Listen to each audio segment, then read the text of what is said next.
Hello, good morning students. मैं Parvati from NP नोयावली। आप सभी का एनपी नोयावली के अंदर स्वागत है। आज की जो हमारी वीडियो है ये 8वीं कक्षा के पुस्तक भारत की खोज का जो पहला पाठ है अहमदनगर का किला, उसके पाठ के साथ पे बनाई गई है। ये जो पाठ है ये पंडित जवाहरलाल नेहरू द्वारा लिखित एक पुस्तक थी, भारत की खोज। उस पुस्तक में से लिए गया। जब स्वतंत्रता आंदोलन चल रहा था उस समय 1944 की बात है, जब जवाहरलाल नेहरू को बंदी बना लिया गया था। अहमदनगर के किले में उनको जो है जेल में डाल दिया गया था। उस समय वो जेल के अंदर रहते हुए उन्होंने जो पुस्तक की जो रचना की थी, तो उसका एक अंश है जो मैं आपके सामने प्रस्तुत कर आपको समझाऊंगा। अहमदनगर का किला जो शीर्षक है आज की हमारी इस वीडियो का, वो है अहमदनगर का किला। इसके अंदर क्या होता है कि अहमदनगर के किले में बंदी जीवन बिताते हुए जब इनको पकड़ लिया गया था अंग्रेज़ अधिकारियों के द्वारा, 13 अप्रैल 1944 को पंडित जवाहरलाल नेहरू द्वारा यह पत्र भारतीय खोज नामक पुस्तक में लिखा गया। ये जो पत्र है वो कब लिखा गया था? ये 13 अप्रैल 1944 को किसके द्वारा? पंडित जवाहरलाल नेहरू के द्वारा लिखा गया। कौन सी पुस्तक के अंदर? भारत की खोज पुस्तक के अंदर लिखा गया। यह उनकी 9वीं जेल यात्रा थी। स्वतंत्रता आंदोलन के चलते हुए उन्होंने 9वीं जेल यात्रा करी थी, यानी वो जेल के अंदर उनको ले जाया गया था। ये वहाँ 20 महीनों से अधिक समय के लिए बंदी रहे थे। कौन? पंडित जवाहरलाल नेहरू थे। 20 महीनों तक वहाँ पर उस जेल के अंदर वो रहे थे। जिस दिन नेहरू जी इस किले में आए थे उस दिन शुक्ल पक्ष की दूज का चांद निकला हुआ था। कब उनको जेल में कब डाला गया था? जब वो जेल में गए थे उस समय क्या था? चांद पक्ष था, यानी जिसको हम चांद पक्ष कहते हैं, शुक्ल जो दूज, उसका चांद निकला हुआ था। उन्हें ऐसा लग रहा था कि यह चांद गगन में दिखाई देता है तो यह उन्हें 1 महीना पूरा होने का सूचना देता है। यानी जब पंडित जवाहरलाल नेहरू को 20 महीने के लिए जेल यात्रा करनी पड़ी थी उस समय उनको ये आभास होता था कि जब वो चांद को देखते तो दूज के चांद को देखकर उनको ऐसा आभास होता था कि जब वो दूसरी बार उसको देखते तो उन्हें ऐसा लगता था कि मेरी जो जेल यात्रा का 1 महीना और पूरा हो चुका है। यह आभास देता था कि चांद उनकी जेल में स्थायी साथी रहा है। चांद नेहरू जी को सदा प्रेरणा देता रहा है और अंधेरे के बाद रोशनी अवश्य ही होगी। वो उनको ऐसा आभास होता था कि जो चांद है वो हमेशा उसका साथी रहा है, क्योंकि वह उन्हें हमेशा ये जो एहसास कराता रहता था कि हमेशा ही अंधेरे के बाद में रोशनी होती है। यानी तुम्हारा जो जीवन आज अंधेरे के अंदर कल फिर रोशनी के अंदर जाएगा। इस प्रकार वो अपने जीवन उस जेल यात्रा के अंदर चंद्रमा को अपना साक्षी मानता था, साथी मानता था। आगे क्या है? अतीत का भार। अतीत का भार क्या होता है कि जो हमारा बीता हुआ समय, उसके बारे में उन्होंने कुछ जो अपने इन पत्र के माध्यम से रोशनी डाली है कि अहमदनगर के किले में अपनी जेल यात्रा के समय जवाहरलाल नेहरू जी ने बागवानी का काम आरंभ कर दिया था। जवाहरलाल नेहरू जब जेल में थे उस अहमदनगर किले में, उस समय उन्होंने क्या कर दिया था? बागवानी का काम है जो आरंभ कर दिया था। वे कभी खाली बैठना पसंद नहीं करते, उनको ये पसंद नहीं था कि वो खाली बैठे वहाँ पर। वे प्रतिदिन कई घंटे तपती धूप में फूलों की क्यारियाँ बनाते रहते थे। अब उनको ये लगता था कि जो मुझे कुछ करना चाहिए, वो फूलों की क्यारियाँ धूप के अंदर बनाते रहते थे। यहाँ की धरती पत्थरों के टुकड़ों और पुराने मलबे से भरी हुई थी। जो अहमदनगर किले की धरती थी वो क्या थी? पत्थरों और मलबे से भरी हुई थी। किंतु उन्होंने परिश्रमपूर्वक उनकी खुदाई करके उन्हें उपजाऊ बना दिया। लेकिन जो पंडित जवाहरलाल नेहरू थे उन्होंने बहुत अधिक मेहनत करी, उसके बल पर उन्होंने क्या कर दिया? उस धरती को उपजाऊ बना दिया था। उनकी हार्दिक इच्छा थी कि इस स्थान की खुदाई की जाए। वो चाहते थे कि ये जो स्थान है अहमदनगर किले की जो धरती थी उसकी खुदाई की जाए। किंतु जेल के अधिकारी इस बात से सहमत नहीं थे। लेकिन जेल के जो अधिकारी थे उनके सामने उन्होंने अपनी पुकार रखी कि मैं इस धरती खुदाई करवाना चाहता हूँ, तो वो इससे सहमत नहीं हुए। उनका मत था कि ऐतिहासिक घटनाओं की दृष्टि से अहमदनगर का विशेष महत्व नहीं है। किनका?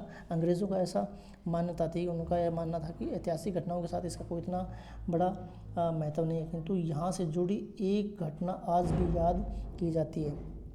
कहाँ से? अहमदनगर किले से जुड़ी एक घटना वो हमेशा याद करी जाती है। क्या घटना थी? यहाँ की जो चांद बीबी थी, चांद बीबी नामक महिला के साहस की कहानी बहुत ही प्रसिद्ध है। जो अहमदनगर के किले में जो चांद बीबी थी उसकी साहसी कहानी है वो बहुत ही प्रसिद्ध है। वह अपने किले की रक्षा हेतु अकबर की शाही सेना से तलवार उठाकर लड़ी थी। कौन?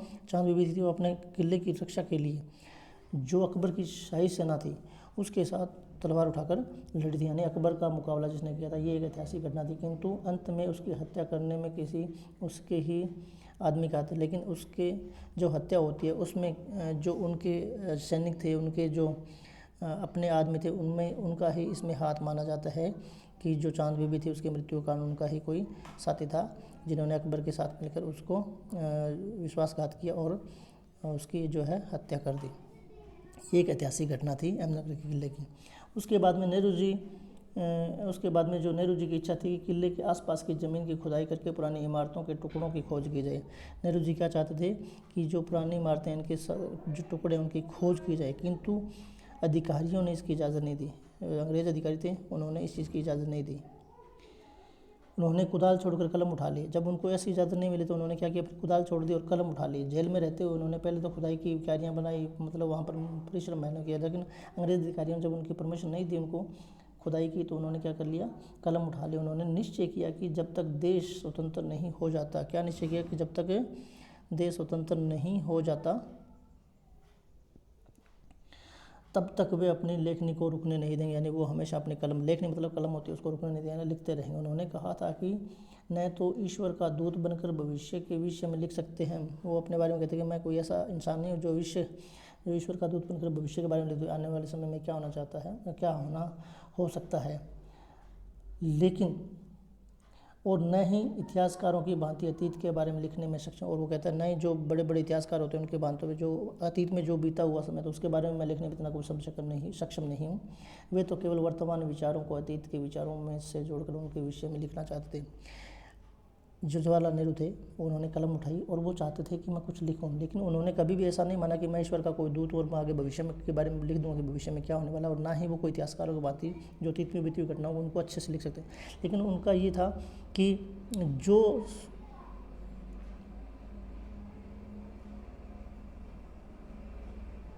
वर्तमान में चल रहा है उन विचारों को वो अतीत के भांति लिख सकता है, बस यही उनकी इच्छा थी।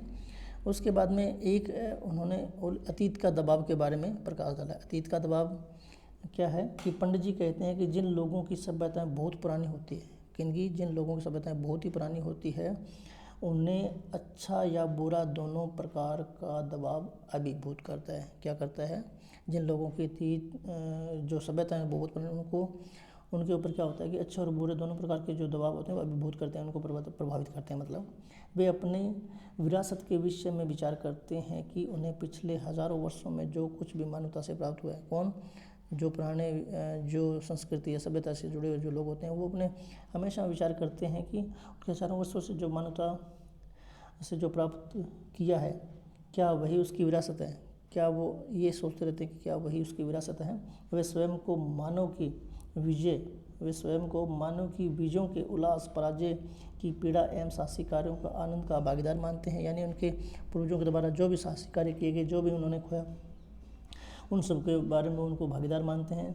वे भारत की विरासत में एक विषय के बात देखते हुए भारत की विरासत में एक विशेष बात है, यानी हमारी जो जुड़ी हुई विरासत है, पुरानी जो हमारी जो संपत्ति है उसके विषय में एक बात देखते हैं और इस विशेष बात के विषय में लिखना जो चाहते हैं। वो कहते हैं कि मुझे कुछ ऐसा लगता है कि हमारे जो अतीत का जो विषय है उस पर हमें थोड़ा गौर करना चाहिए कि हमें विरासत में क्या मिला, क्या हम उसको संभाल के रख सकते हैं। इन सब बातों के बारे में वो चर्चा करना चाहते हैं और ये लिखकर वो देशवासियों तक ये संदेश पहुंचाना चाहते हैं।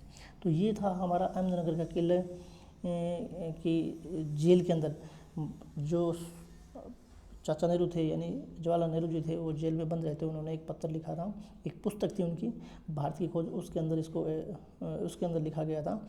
इसके बारे में मैंने आपको समझाने की कोशिश की। मैं आशा करता हूँ कि आपको ये समझ में आया होगा। अगर आपको ये समझ में आया तो आज आपने इस पार्ट से जुड़े हुए जितने भी MCQ क्वेश्चन हैं वो सारे लर्न करने हैं और राइट करने हैं। आज की वीडियो में बस इतना ही। जय हिंद, जय भारत।